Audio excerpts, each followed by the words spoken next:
தந்தி TV நேயர்களுக்கு வணக்கம். இன்று 71வது தேசிய திரைப்பட விருதுகள் அறிவிக்கப்பட்டிருக்கு. அதில் முக்கியமாக பார்க்கிங் திரைப்படத்திற்கு 3 விருதுகள் அறிவிக்கப்பட்டிருக்கு. படத்தின் கதாநாயகன் ஹரிஷ் கல்யாண் நம்மிடையே இருக்க நிறைய கேள்விகள் இருக்குது, வாங்க வைக்கலாம். சார் வணக்கம். முதல்ல டீம் சார்பாக வாழ்த்துக்கள். 3 விருதுகள் கிடைக்கப்பட்டிருக்கு. இது எதிர்பார்த்தீங்களா இந்த படத்துக்கு கிடைக்கும்ன்ட்டு? எல்லார்கிட்டையும் சொல்கிற உண்மையான பதில் இதுதான். படம் பண்ணும்போது இந்த மாதிரியான எதிர்பார்ப்புகள்லாம் இல்லை. எனக்கு தெரிஞ்சு யாருக்குமே அப்படி இருக்குமான்னு தெரியல. இந்த படம் நேஷ்னல் அவார்டு வின் பண்ணும் அப்படின்னு. விருது வின் பண்ணுமான்னு கூட நமக்கு தெரியாது. நேஷ்னல் அவார்டு விட்டுருங்க. அப்படி ஒரு மைண்ட் செட்டில் தான் நேற்று வரைக்கும் இருந்தது. பட் இன்றைக்கி அறிவித்ததுக்கப்புறம் 3 அவார்டு அப்படின்னு சொன்னதுக்கப்புறம் ரொம்ப ரொம்ப சந்தோஷமாக இருக்குது.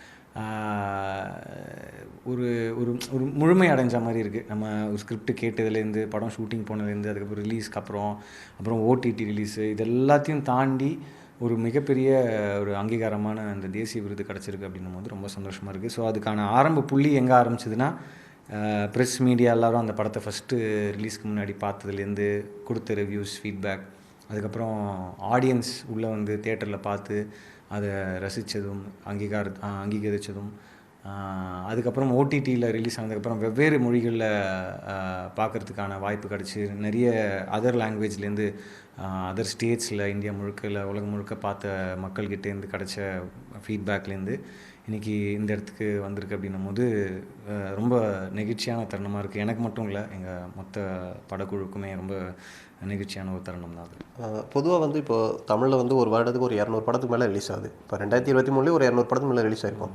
அப்படி இருக்கும்போது ஸ்டேட்டில் அவார்ட்ஸ் நிறைய உங்கள் படம் கிடச்சிருக்கும், வேறு ப்ரைவேட் அவார்ட்ஸ்லாம். தேசிய விருதுன்ற போது அப்போ அவங்க அந்த 200 படங்களையும் உங்கள் படம் சூஸ் பண்ணுறாங்கன்னா என்ன ஒரு யூனிக்னஸாக அந்த படத்தில் இருக்குன்னு நீங்கள் நினைச்சிருக்கீங்க? இந்த படத்தை பொறுத்த வரைக்கும் நீங்கள் சொன்ன மாதிரி ஒரு வருஷத்துக்கு நிறைய படங்கள் வருது. அதில் அந்த வருஷம் அந்த படங்களில் கிட்டத்தட்ட ஒரு 7-8 படங்கள் நாமினேட் ஆகிருக்கு பெஸ்ட் ரீஜனல் ஃபிலிம் கேட்டகரியில். உங்களுக்கே தெரியும் என்னென்ன படங்கள் வந்திருக்குன்னு. ஒவ்வொரு படமும் ஒரு அனுபவத்தை கொடுத்துருக்கு. ஏன்னா நான் வந்த படங்கள் எல்லா படமும் நான் பார்த்துருக்கேன். எனக்கு எல்லா படமே பிடிச்சிருந்து. அதையும் தாண்டி நிறைய படங்கள் இருக்குது. அதையும் தாண்டி நிறைய நல்ல படங்கள் வந்திருந்தது. பட் நம்ம தேசிய விருது அப்படின்னு நம்ம கன்சிடர் பண்ணும்போது இதுக்கு கொடுத்துருப்பாங்க அப்படின்னு நான் நம்புகிறேன். அப்படின்னா இது சொசைட்டியில் நடந்துகிட்டு இருக்கக்கூடிய ஒரு விஷயம். ரொம்ப ஒரு ஒரு சின்ன விஷயமாக நம்ம நினைப்போம். ஆனால் இது ஒரு கொலை பண்ணுற அளவுக்கு ஒரு பெரிய ஒரு விஷயமா சொசைட்டியில் இப்போ இன்றைக்கி நடந்துகிட்டு இருக்கிற ஒரு விஷயமா இருக்குது. ஸோ அதுலேயும் ரொம்ப முக்கியமாக இந்த 2 மேல் கேரக்டர்ஸ்க்கு நடுவில் நடக்கிற அந்த ஈகோ கிளாஷ். ஸோ விட்டு கொடுத்து போகாமல் இருக்கக்கூடிய அந்த குணம் தவறு அப்படின்னு சொல்லியிருக்கக்கூடிய அந்த விஷயம். அப்புறம் படத்துடைய ஸ்க்ரீன் ப்ளே, இந்த மாதிரி விஷயங்களை கண்டிப்பாக அவங்க கன்சிடர் பண்ணியிருப்பாங்க அப்படின்னு நான் நம்புகிறேன். ஏன்னா அதுவும் இல்லாமல் இது ஒரு ரொம்ப சிம்பிளான ஒரு நாட்டு. இதை ஒரு 2 hours 15 minutes ஒரு எங்கேஜாக டைட்டாக கொடுத்ததும் எனக்கு தெரிஞ்சு ஒரு ஒரு சிறப்பான ஒரு அம்சம்னு நினைக்கிறேன் இந்த படத்தில். எம்எஸ் பாஸ்கருக்கு இந்த விருது தாமதமாக கிடைச்சதுன்னு நினைக்கிறீங்களா? ஏன்னா அவர் எல்லா படத்துலையும் ஒரு 100% எஃபெக்ட் போடுறாரு. ஒவ்வொரு படத்துக்கும் வேரியேஷன் காட்டுறாரு. அந்த கதாபாத்திரத்தை அவரை தவிர நடிக்க முடியாத அளவுக்கு தான் எல்லா இதுலையும் இருக்கார். ஆனால் இந்த தேசிய விருதுன்றது அவருக்கு தாமதமாக கிடைச்சதுன்னு நினைக்கிறீங்களா?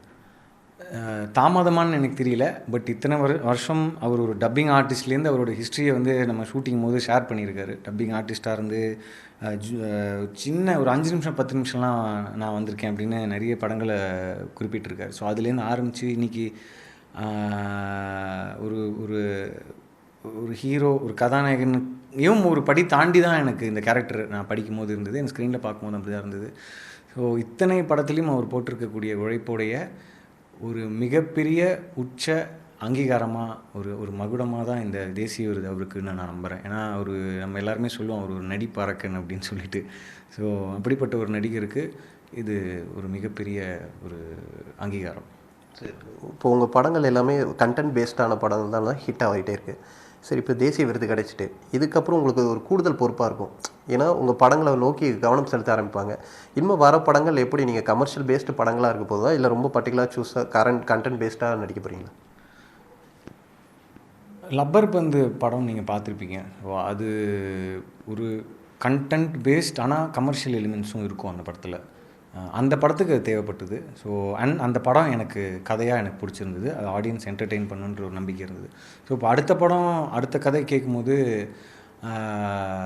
நம்ம மனநிலை எப்படி இருக்குது, ஆடியன்ஸ் என்ன எதிர்பார்க்குறாங்க, இந்த படம் இன்னும் ஆடியன்ஸுக்கு கொடுக்கும், இந்த படத்துலேருந்து அவங்க எடுத்துகிட்டு போகிறதுக்கு என்ன இருக்குது, இல்லை இந்த படம் ஆடியன்ஸ் எவ்வளோ என்டர்டெயின் பண்ணும் அப்படின்ற மாதிரியான தாட் ப்ராசஸ் தான் மைண்டில் இருக்கும். ஸோ முன்னாடி என்ன பண்ணியிருக்கோம் அப்படின்ற ஒரு இது நம்ம யோசிப்போம் இல்லையா, ஒரே மாதிரி இருக்கக்கூடாதுன்னு. ஸோ அதுதான் இருக்குமே தவிர நம்ம இந்த மாதிரி சூஸ் பண்ணால் விருது வரும், இல்லை இந்த மாதிரி சூஸ் பண்ணால் கமர்ஷியலாக இருக்கும் அப்படின்ற ஒரு பாகுபாடு அப்படிலாம் யோசிக்கிறது இல்லை.